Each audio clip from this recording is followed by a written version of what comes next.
प्रणाम साथियों, एक बार फिर आपका स्वागत है एमजीसीआई के यूट्यूब चैनल पर। प्यारे विद्यार्थियों, लंबे इंतजार के बाद पीएटी 2024 का परिणाम 6 अगस्त मंगलवार को जारी कर दिया गया।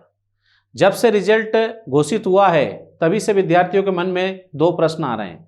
पहला प्रश्न, सर कट ऑफ क्या रहने वाला है, और दूसरा प्रश्न, एमजीसीआई का पीएटी एजी 1, 2, 3 ग्रुप में रिजल्ट क्या रहा। क्योंकि एमजीसीआई जो है एग्रीकल्चर का पर्याय बन चुका है, इसलिए विद्यार्थियों के मन में एक ही प्रश्न आता है कि एमजीसीआई का परिणाम क्या रहा। तो प्यारे विद्यार्थियों, मैं आपके इन दोनों प्रश्नों का उत्तर देने वाला हूं, वीडियो के साथ अंत तक जुड़े रहें।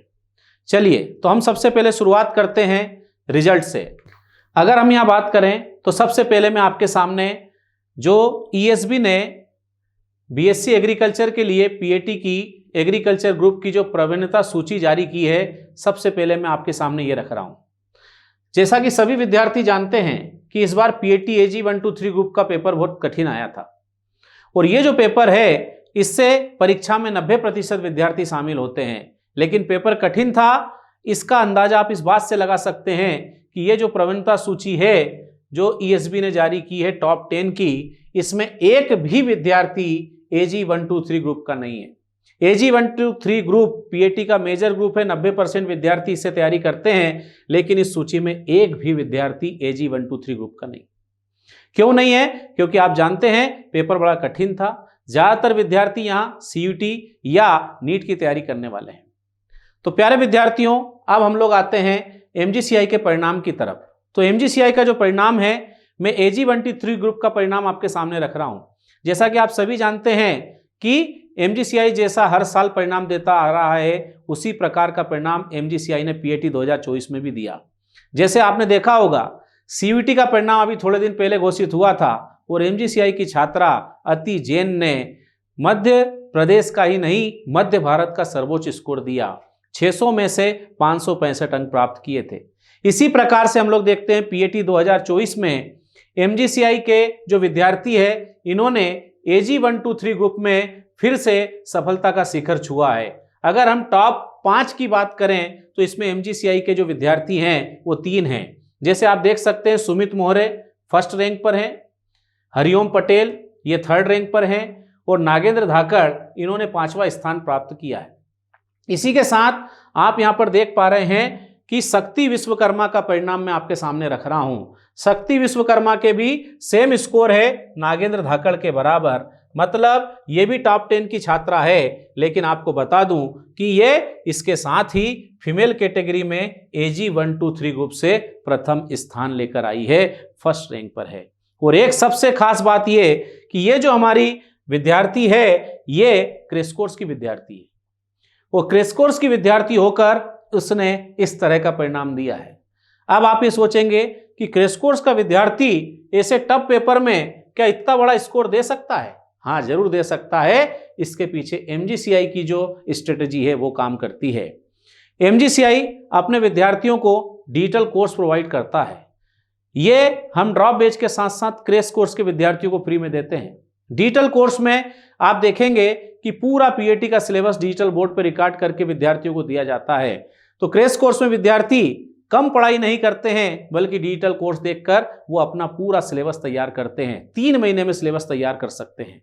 साथ ही अभी जो विद्यार्थी एमजीसीआई में पढ़ते हैं वो इस बात को जानते हैं कि डिजिटल कोर्स के साथ एमजीसीआई विद्यार्थियों को क्या दे रहा है, तो जो क्यूबी और एसएस है उसका वीडियो सॉल्यूशन दे रहा है। तो इस तरह से जब तैयारी करेंगे तभी जाकर हम ऐसा परिणाम ला सकते हैं। ये परिणाम मैंने आपके सामने रखा। अब हम हमारे दूसरे प्रश्न की तरफ आते हैं। दूसरा प्रश्न हमारा है कट ऑफ का। एक्सपेक्टेड कट ऑफ 2024 का मैं आपके सामने रख रहा हूं। ये कैटेगरी के हिसाब से है। अनरिजर्व मेल में हम लोग बात करें तो 93 के आसपास, ईडब्ल्यूएस भी 93 के आसपास, अनरिजर्व फीमेल में अगर हम लोग बात करें तो 81 के आसपास, ओबीसी मेल में बात करें 93 के आसपास, ओबीसी फीमेल में 86 के आसपास, एससी मेल में 86 के आसपास, एससी फीमेल में 79 के आसपास, एसटी मेल में 74 के आसपास, एसटी फीमेल में 69 के आसपास ये कट ऑफ रहने की संभावना है। ये जो कट ऑफ हम जारी कर रहे हैं, ये अभी तक हमारे पास जो रिजल्ट आया है, मार्कशीट आया है, उसके आधार पर हम जारी कर रहे हैं। आप इसे फाइनल कट ऑफ ना माने। आप जब काउंसलिंग आती है तो विश्वविद्यालय के द्वारा जहां तक के विद्यार्थियों को एलिजिबल मानकर बुलाया जाता है उन सबको पार्टिसिपेट करना चाहिए, काउंसलिंग में भाग लेना चाहिए। लेकिन हमारे अनुसार कट ऑफ इसके आसपास रहने वाला है, इसमें कुछ 2-3 नंबर कम ज़्यादा हो सकते हैं क्योंकि ये एक्सपेक्टेड कट ऑफ है। तो इस तरह से ये मैंने कट ऑफ आपके सामने रखा। साथ ही प्यारे विद्यार्थियों, जो 2025 में तैयारी करना चाहते हैं उन विद्यार्थियों को मैं संपूर्णतः विश्वास दिलाना चाहता हूं कि 2024 का जो परिणाम आया उससे भी बेहतर परिणाम 2025 में एमजीसीआई देने वाला है। तो आप भी इस परिणाम का हिस्सा बन सको, इसलिए अगर आपका टारगेट 2025 पीएटी एजी 1, 2, 3 ग्रुप है तो आप देखेंगे कि 5 अगस्त से बैच स्टार्ट हो चुकी है। ये हिंदी मीडियम इंग्लिश मीडियम दोनों के लिए है, ऑनलाइन में भी है और ऑफलाइन में भी है। इस बैच को आप ज्वाइन करें और जैसा परिणाम भूतपूर्व विद्यार्थियों ने दिया है, अभी वाले विद्यार्थियों ने दिया है, ऐसा ही परिणाम आप दे सके। प्यारे विद्यार्थियों, मैं उन सभी चयनित विद्यार्थियों को जो एमजीसीआई से पढ़े हैं या किसी अन्य संस्थान से पढ़े हैं, सभी को बहुत बहुत शुभकामनाएं देता हूं और अच्छा परिणाम लाने की बधाई देता हूं। प्यारे विद्यार्थियों, अगला जो मेरा वीडियो आएगा उसमें मैं कौन कौन से डॉक्यूमेंट्स पीएटी के लिए लगने वाले हैं और आगे आप क्या क्या कर पाएंगे, इससे संबंधित संपूर्ण जानकारी लेकर आऊँगा। और अगर आपको कोई किसी प्रकार की समस्या आ रही है, दिक्कत आ रही है, काउंसलिंग से लेकर आप बात करना चाहते हैं या और भी किसी तरह की जानकारी आपको चाहिए तो आप एमजीसीआई में संपर्क कर सकते हैं। स्वस्थ रहें, मस्त रहें। बहुत बहुत धन्यवाद।